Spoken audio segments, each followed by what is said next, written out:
प्रिय संस्कृत मित्राणि नमः संस्कृताय प्रतियोगी संस्कृतम के एपिसोड नंबर 21 में मैं सर्वज्ञभूषण आपका स्वागत करता हूं।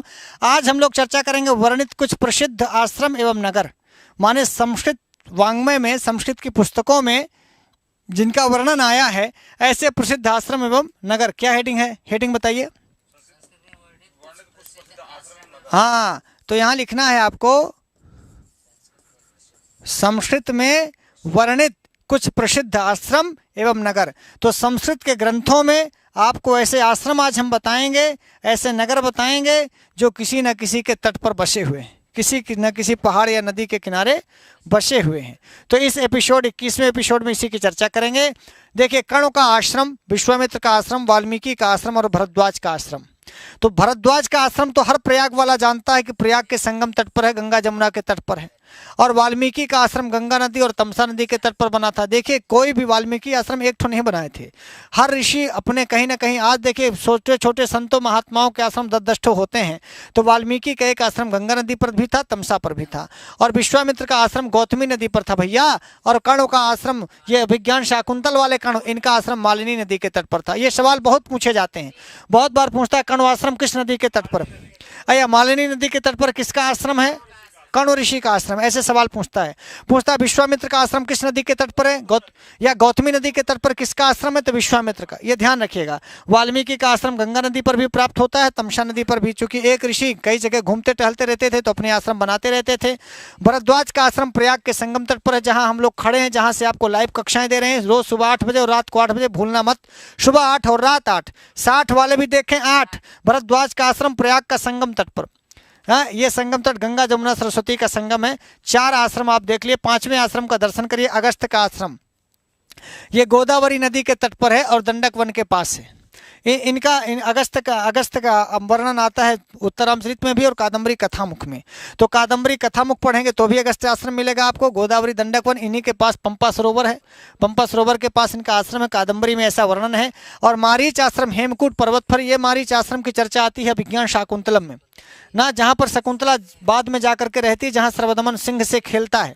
ये वही आश्रम है मारीच का आश्रम। काश्यप का आश्रम हेमकूट पर्वत पर है, जो स्वर्ग जाते समय रास्ते पर पड़ता है। फिर लौटते समय दुष्यंत जहाँ पर आए थे और अपनी पत्नी शकुंतला से और पुनर्मिलन हुआ था, इसी हेमकूट पर्वत पर आश्रम है मारीच का।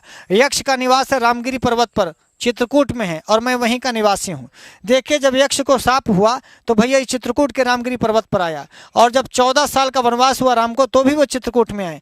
तो हम इसलिए बहुत अपने को सौभाग्यशाली समझते हैं कि हमारा चित्रकूट जो पूर्वज थे, जब सब लोग कहीं से किसी को भगा देते थे तो हम लोग आश्रय देते थे। भगवान राम को भाई 14 साल का वनवास हुआ, भारत बहुत बड़ा था, कहीं भी जाते, लेकिन चित्रकूट आए। चित्रकूट में पानी पीने की व्यवस्था है, नदी बहुत अच्छी है, वहाँ का जल बहुत अच्छा है, वहाँ के लोग बहुत अच्छे हैं, और वहाँ का फल फूल खाने पीने की, जंगल रहने ठहरने की सब व्यवस्था बहुत अच्छा है। तो मैं आपसे भी कहूँगा कि जब आपके महतारी बाप आपको घर से निकाल दें, या 60 वालों को जब उनके बेटवा घर से निकाल दें, तो आप चित्रकूट आइएगा। चित्रकूट के जंगल में मंदाकिनी के तट पर अभी भी बहुत सारे साधु संत रहते हैं, और मुझे जाने का अवसर प्राप्त हुआ। अभी भी आप वहाँ का पानी फिल्टर वाटर से भी सुंदर आपको पानी पीने को मिलेगा जंगलों में। और कुछ भी खाना पीना ना रहे तो भी जंगलों में इतने फल फूल आपको मिलेंगे, इतनी जड़ें मिलेंगी, इतना बेल मिलेगा, इतना कैथा मिलेगा, इतना जामुन मिलेगा, इतना फल मिलेगा, इतना महुआ मिलेगा कि आप कुछ भी ना ले जाएं, सिर्फ शरीर लेके चले जाएं, पानी मिलेगा, भोजन मिलेगा। चित्रकूट की यही खास बात है। इसीलिए देखिए, सब कुछ गल्ला गांठी बांध के तो भगवान राम जा नहीं सकते थे, इसीलिए राम 14 साल में 12 साल चित्रकूट में निकाल दिए। और नहीं रहते तो उनको इतनी अच्छी सुविधा, चित्रकूट जैसी सुविधा कहीं आपको मिल ही नहीं सकती है। कामतगिरी महाराज हैं हर कामना को पूरी करने वाले। और यक्ष को जो 1 साल का वनवास हुआ, इसीलिए यक्ष ने देखा कि जब 12 साल भगवान राम गुजार सकते हैं चित्रकूट में, तो यक्षवा भी जाकर रामगिरी पर्वत पर रह करके 1 साल पूरा गुजार दिया। तो देखिए, जाबाली आश्रम, ये भी पंपा सरोवर के किनारे है ना, जाबाली ऋषि का आश्रम। कर लेंगे इसको, आगे बढ़िए। महाश्वेता का आश्रम आच्छोद सरोवर के पास है। आश्रम जो है ना, सरोवर या नदियों के किनारे ही होते हैं, क्योंकि पानी की व्यवस्था होती थी। हर जगह तो बोर और कुआं किया नहीं जा सकता था, इसीलिए सरोवर का पानी, हाँ, जीवनदायक सरोवर होते हैं, नदी होते हैं, तालाब होते हैं इसे। और विदिशा बेतवती या बेतवा नदी के किनारे, हाँ हाँ बिल्कुल, संस्कृत गंगा भी गंगा के तट पर है। और एक संस्कृत गंगा झूसी में जो अभी अभी हुई है, वो भी गंगा जमुना के तट पर है, गंगा जमुना सरस्वती के तट पर है। तो आप ये देखेंगे, विदिशा जो राजधानी है, ये बेतवती या बेतवा के तट पर है। और उज्जैनी ये क्षिप्रा नदी के तट पर है। उज्जैनी कहाँ पर है? क्षिप्रा नदी के तट पर है। तो मित्रों महाश्वेता का आश्रम पूछता है बहुत आच्छोद सरोवर के पास। ध्यान रखिएगा, महाश्वेता कादम्बरी कथा में इनका वर्णन आता है। ये विदिशा भी कादम्बरी में है। वेत्रवती से परिगता विदिशा है, वेत्रवती से घिरी हुई है विदिशा राजधानी। और उज्जैनी क्षिप्रा नदी के तट पर है ना। सची तीर्थ या अप्सरस तीर्थ, सची तीर्थ या अप्सरस तीर्थ अभिज्ञान शाकुंतलम में गंगा नदी के किनारे है। हाँ, जहाँ शकुंतला की अंगूठी गिरी थी, बिल्कुल सही पकड़े हैं। और अयोध्या ये सरयू नदी के तट पर है। और हरिद्वार कनखल ये भी गंगा नदी के तट पर है ना। हरिद्वार तो पूरा गंगा नदी के तट पर बसा ही है। अयोध्या सरयू नदी के तट पर, ये निर्मोही सर का गांव है, अयोध्या के ही निर्मोही सर हैं, खूब सरयू नदी में नहाए हैं। तो सरयू के तट पर है कौन? अयोध्या। और शची तीर्थ गंगा नदी के तट पर है।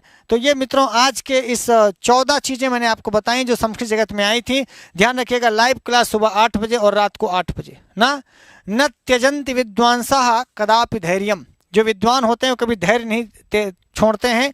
एको गुणः खलु निहंति समस्त दोषान, यदि आपके पास एक भी गुण है संस्कृत पढ़ने वाला तो आपके हजारों हजार दोस्त भी फीके पड़ जाएंगे। याद रखिएगा, सुबह 8 बजे रात 8 बजे, चाहे आप हो जाएं 60 के तो भी देखें 8, 60 वाले देखें 8, रोज सुबह 8 शाम को 8, ये देखना मत भूलिएगा। और तब आपको दिखेगा संस्कृत का ठाट बाट। तो मित्रों जहाँ भी रहें स्वस्थ रहें, व्यस्त रहें और साथ में मस्त रहें। स्वस्थ तभी रहेंगे जब आप व्यस्त रहेंगे, और जब आप स्वस्थ रहेंगे व्यस्त रहेंगे तभी मस्त रहेंगे। जो आदमी स्वस्थ नहीं है वो कभी मस्त नहीं हो सकता। स्वस्थता मस्तता की बहुत बड़ी गारंटी है। स्वस्थ रहेंगे तभी मस्त रहेंगे, अथवा ऐसा कहिए मस्त रहेंगे तभी स्वस्थ रहेंगे। ये एक सिक्के के दो पहलू हैं। जो आदमी व्यस्त नहीं रहेगा वो कभी मस्त नहीं रहेगा, कभी स्वस्थ नहीं रहेगा। तो आप हर छोटे मोटे किसी भी काम में व्यस्त रहें, काम करते रहें। जिंदगी काम की है और काम करने वाला राम को प्राप्त करता है। हर काम करने वाला व्यक्ति राम को प्राप्त करता है। बस आज शाम को इतना ही। नमस्ते संस्कृताय।